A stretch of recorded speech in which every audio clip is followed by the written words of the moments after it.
জেলা সদরে আমাদের বিজয় মিছিল।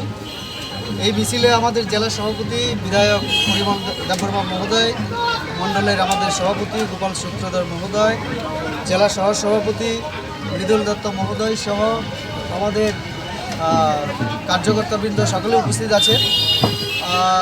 নির্বাচনের পরে এটা আমার দ্বিতীয় বিজয় মিছিল। গতদিন আমি ছিলাম নতুন বাজারে, আজকে এখানে। আমি আপনাদের মাধ্যমে সমস্ত যারা ভোটার এবং আমার কার্যকর্তা সবাইকে আমি শুভেচ্ছা জানাতে চাই, ধন্যবাদ জানাতে চাই। যারা আমাকে ভোট দিয়েছেন, সহযোগিতা করেছেন, দিন রাত পরিশ্রম করে আমাদের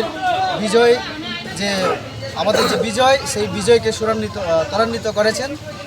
এবং যারা ভোট দেননি তাদেরকেও আমি ধন্যবাদ জানাই, কেননা গণতান্ত্রিক দেশ, গণতন্ত্রে তারাও অংশগ্রহণ করেছেন শান্তিপূর্ণভাবে। আমি জানি আমার এই যে পূর্ব আসনে কোনো অভিযোগ ওঠেনি, বিরোধী দলগুলি সেই অভিযোগ তুলতে পারেননি।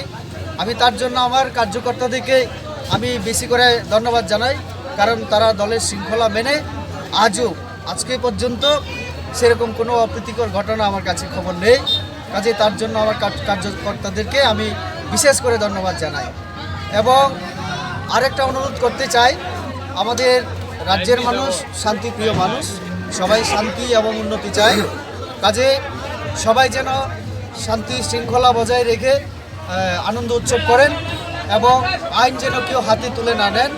আমি বিশেষ করে আমার কার্যকর্তাদের অনুরোধ করতে চাই আপনাদের মাধ্যমে এবং বিরোধী দলগুলির প্রতিও, যে গণতন্ত্রে হার জিত আছে, কাজে সেখানে প্রতিশোধমূলক কোনো আচরণ যেন আমার দলের তরফ থেকে কেউ না করেন, এই অনুরোধ আমি সবার কাছে রাখতে চাই।